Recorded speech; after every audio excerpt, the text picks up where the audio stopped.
Today, I am going to be talking about chapter 3 in Gyalwang Karmapa's book, Compassion Now. And the third chapter is titled Very Ground of Our Being. He starts out by saying that our basic nature is fundamentally good, it's virtuous, and it's compassionate. These are the attributes of the ground of our being.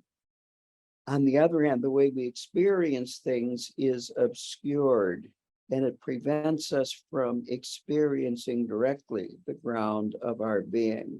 Another name for it, by the way, is Buddha nature.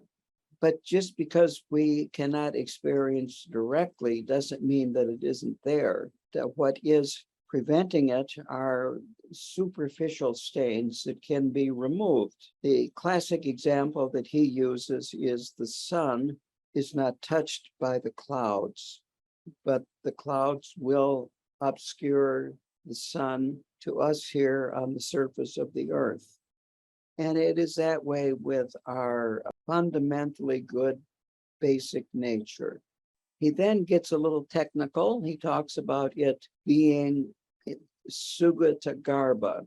And this is a Sanskrit word, and it means Buddha nature. Synonyms are suchness, thatness, the natural nirvana, and the compassion of all the Buddhas, emptiness endowed with the essence of compassion. And there are more. These are the ones that he lists. It's present in all beings. It is another name for it in terms of what we experience outside of us is dharmata, or the nature of things. Sometimes dharmata is preceded with luminous dharmata, or the mother luminosity, which I talked about a little bit with the Bardo teachings. So this is the ultimate nature of everything. It is all pervasive. It is the potential for freedom from temporary obscurations. And this is an important point to make, is that these obscurations, they're superficial and they're temporary. And as a result, they are not permanent and they can be removed. So the path is nurturing that seed or that potential to have that seed sprout, grow, and finally bear fruit. That really is what the path is. Gyalwang Karmapa says it's primarily the development of compassion that propels one on the path. Even emptiness is realized as a result of developing compassion. To really develop it fully, it takes Bodhisattva motivation. That is the motivation to attain enlightenment for the benefit of all sentient beings. And it takes courage to have this commitment, because you're making a commitment for no matter how long it takes. It might take kalpas, which are an incredibly long period of time. The Sanskrit word is simply the length of time between the birth of a universe and the death of a universe. Also, this commitment is regardless of how many beings need to be liberated. There are countless beings, and you make this commitment knowing that there are countless beings that you are going to need to liberate. And the final part that he mentions is that the effort that it takes to do this is unimaginable. So it takes the compassion of a bodhisattva to be able to accomplish this, to have the motivation and the courage, and then to carry it out. He then quotes from Maitreya in a text, the Abhisamaya Lankara, which is a text of Maitreya. And it says, quote, Shravakas and Pratyeka Buddhas arise from the speech of the sage, the Buddha. The Buddhas arise from or come from bodhisattvas who arise from bodhicitta, which arise from compassion.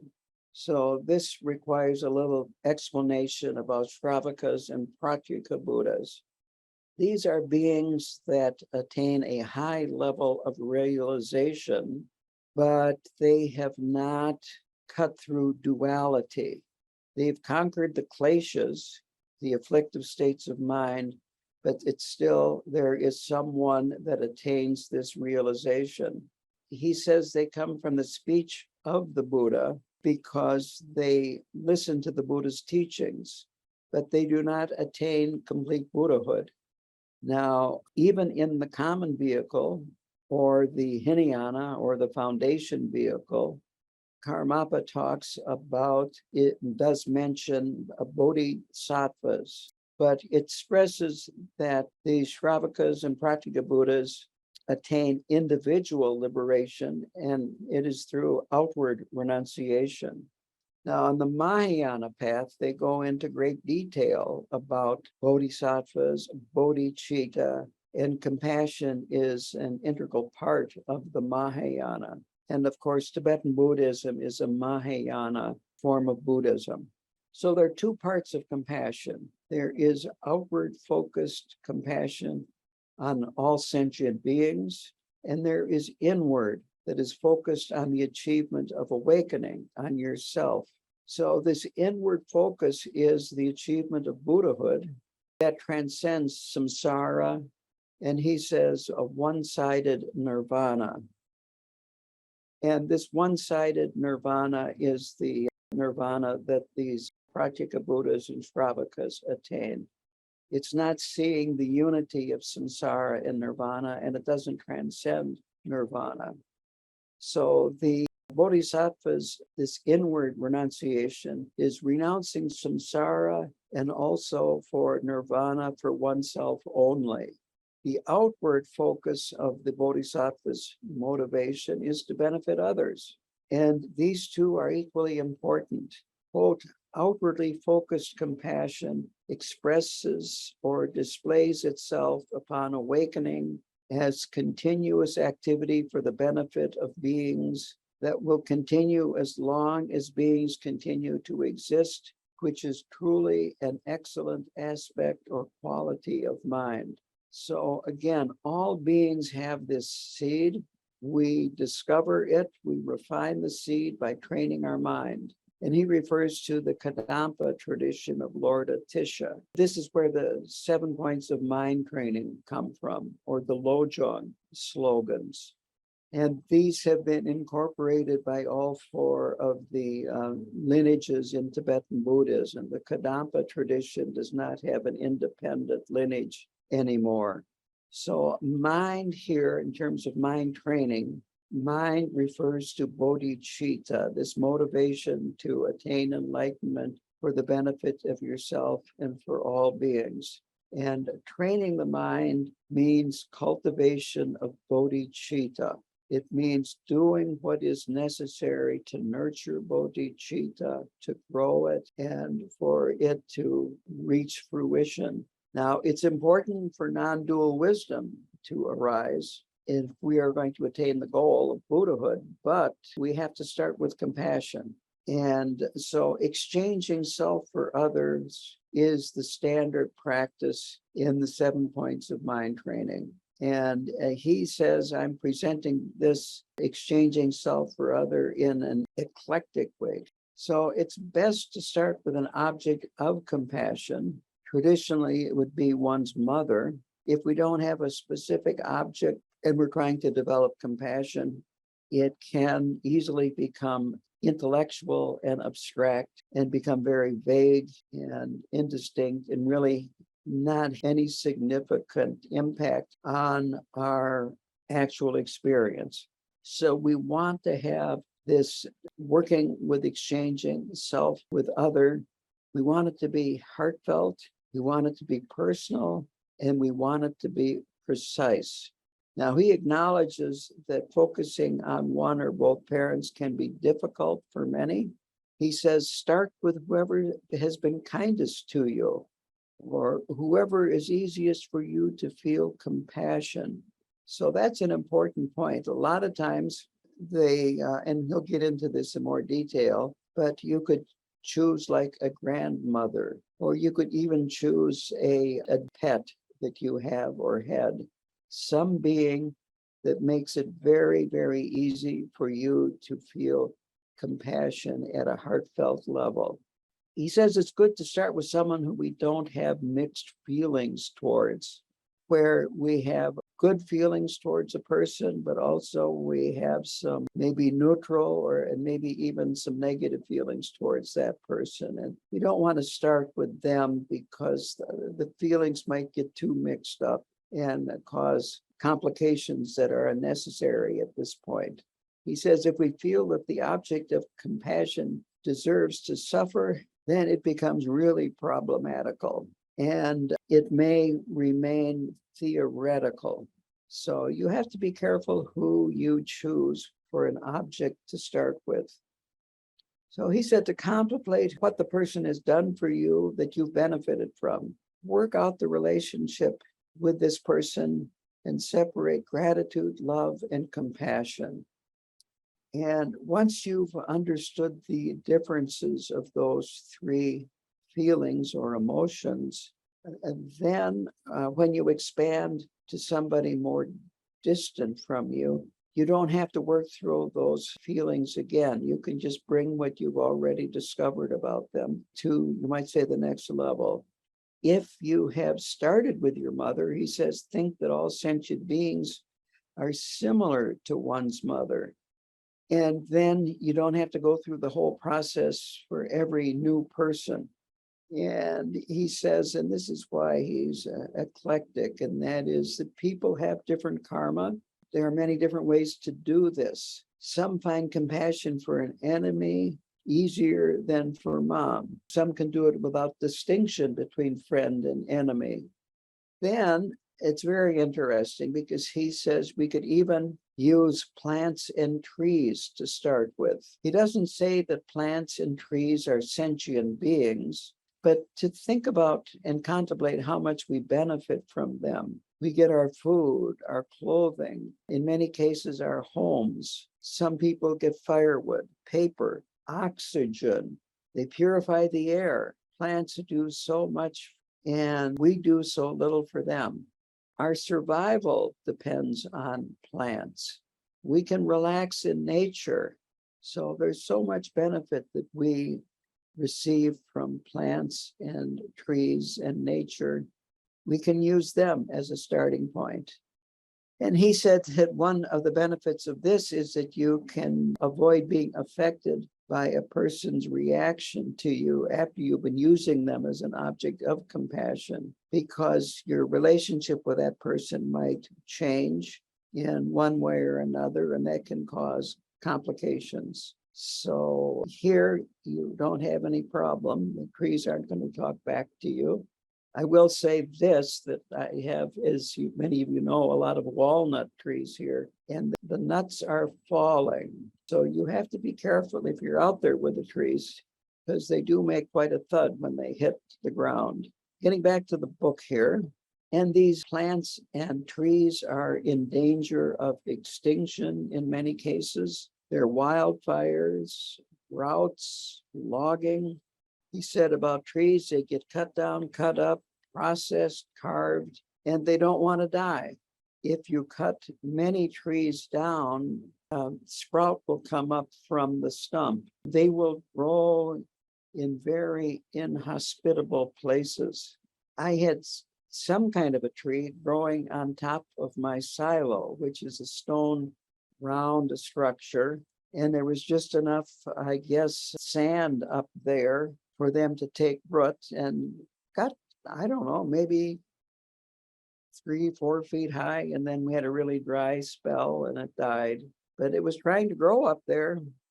To sum this up, the point he's making is that our compassion doesn't have to be limited to humans. And he says you could even use karmapa as an object of compassion. Later on in the question and answer session, I'm getting ahead here a little bit, but he does say, because he's asked if he suffers, and he says, yes, I suffer. And I suffer when I see other people suffering. Traditionally, you start with your mother and you work away to more distant people with this exchange. Traditionally, it said you think about all sentient beings having been a mother to you in a past life. But he says, well, if you don't believe in past lives, then focus on the connection with others in this life. If we just look at our experience, we'll see that we have a strong connection to many people that are alive in the world today, and some that are not alive. My house was built in 1895, roughly. I knew a man that was born in the house in 1898. And I learned a lot from him about the people that lived here. And I knew his son, and his grandson is a neighbor of mine. And I've learned a lot about the family. Besides the husband and wife that built the house, a daughter lived in the house until she died in 1970. And so I learned a lot about that family, and a lot of things that they did I have benefited from, including building that silo with a tree growing on top of it. But if you look, everything from the car that you drive, the food that you buy in the grocery store, gasoline you pump in your car, all of this, many, many, many hands touch in order to get it where you can use it. And all of them that touch these things that we use, they have families, they need food, clothing, and shelter, and they need other people to provide those things for them, and on and on and on. And so just the simple act of going to the grocery store, you're touching people from all over the world. I just found out that my favorite Norwegian cheese happens to have opened up a new plant, and it's now made in Ireland. There you go. So it's touched by Irish hands.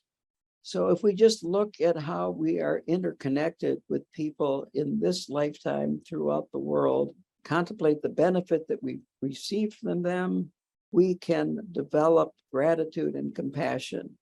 He says, don't force it, and meditate on what is actually happening in the world and in your life, and appreciation and gratitude will naturally arise. He said you could do a contemplation of how much they suffer, but he doesn't recommend that. So just think of how they have worked, perhaps joyfully, and you have benefited from their labor. And by going over this over and over and over again, you will find things that you have missed, kindnesses that you took for granted or just weren't even aware that they happened. Quote, one will develop an attitude of treasuring the person whose kindness one appreciates, and this will cause love to arise naturally, and then in the wake of love, compassion, end quote. So compassion arises because of our free choice. It doesn't happen by accident or when it's forced. The afflictive states of mind arise because of habitual patterns. In a way, there's little choice involved. We just, you might say, fall for them, hook, line, and sinker, as they say. And there's no free choice here. We're under the control of the kleshas when we give in to them. And compassion is wanting to be free of suffering. When we're looking inward, and when we're looking outward, it's wanting others to be free of suffering. So both of these involve choice. To finish up this chapter, he reviews some points in the ornament of the sutras. The Sanskrit name is Sutra Lankara, and it mentions 10 reasons why it's appropriate to have compassion for others. He mentions 3 here. The others are important too, but these are the 3 that he mentions. The first is beings are under the control of ignorance and the afflictive states of mind. They have lost their freedom, and as a result, they take continual rebirth in this samsaric world of suffering. So they are causing their own suffering, and they don't even know it. The second is beings are obscured by the darkness of their own suffering. Their ignorance and their afflictive states of mind cause karma, and this causes more suffering. You could say they're addicted to the afflictive states of mind, and they think that by engaging them, they will have less suffering. And of course, the opposite happens. The third point is that when beings experience the higher realms, they think it will last, and they cling to unstable happiness. And of course, unstable happiness doesn't last. In clinging to it, they create more karma, and the cycle continues. To sum this up, these are reasons why it's appropriate to have compassion for others. Compassion can't be kept within. It can't be hidden. It must be followed by compassionate action or activity. So that is how he ends the talk, that we have to have the compassion motivate our actions and our activities. And the first question really has a lot of questions in it, and so I separated them. So the first part of the first question is about subtle prana, or the subtle winds. And Karmapa answers by saying that mind is inseparable from the subtle prana or wind. Prana is Sanskrit. So he goes into more depth what this means. It means the movement of the mind, but not spatial movement. It isn't that your mind moves from one place to another. It just means that your attention shifts, that your mind changes. It means catching the mind's attention. So when the mind interacts with an object, there is movement, both the inseparable unity of mind or cognition. We are talking about its fundamental attributes being lucid cognitive capacity or lucid awareness. And when we talk about it as wind or movement, we mean its attribute of moving to or the capacity to move towards an object, to interact with the object, and so forth. So you have the inseparability of the mind or cognition and this lucid cognitive capacity, and being able to focus on an object, to move its attention towards the object. He ends it up by comparing it like the waves in the ocean. The waves rise up, they don't really leave the ocean, and then they fall back into the ocean. So at no time are they separate from the ocean, but the waves appear. This mind and the winds arise from the base consciousness. He calls it luminous awareness.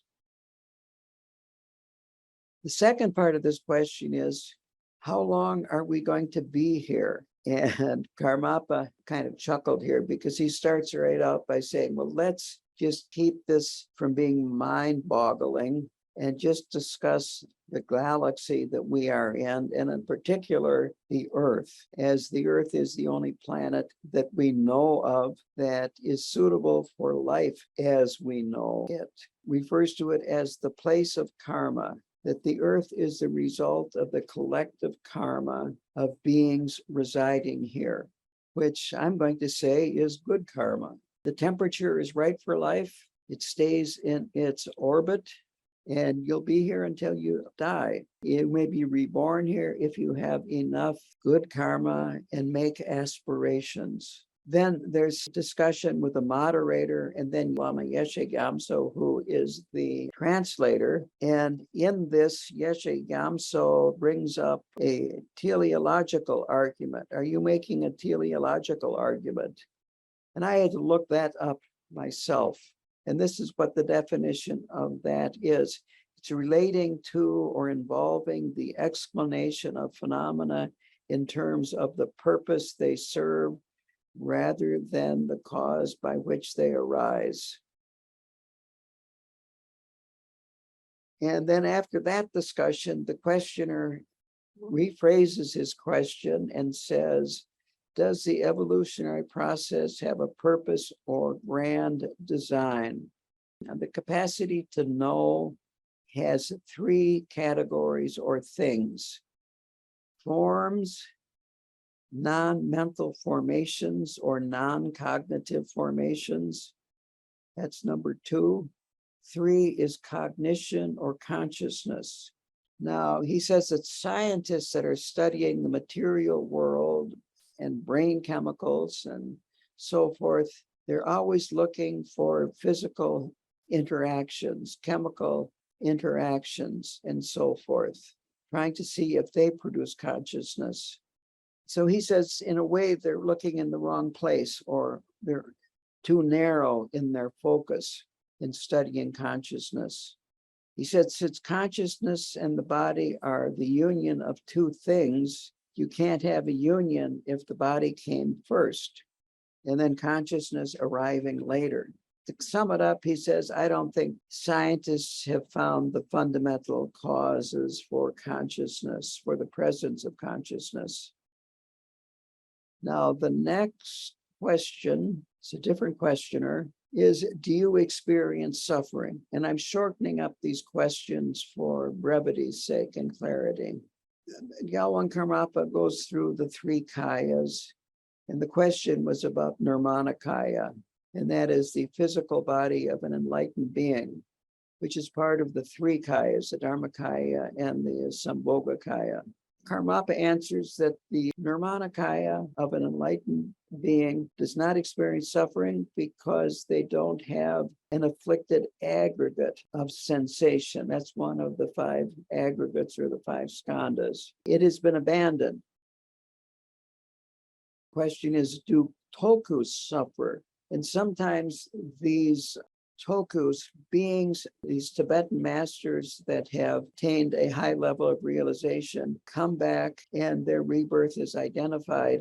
And sometimes they are referred to as nirmanakaya. But this is a different definition of nirmanakaya. So the question is, do tokus suffer?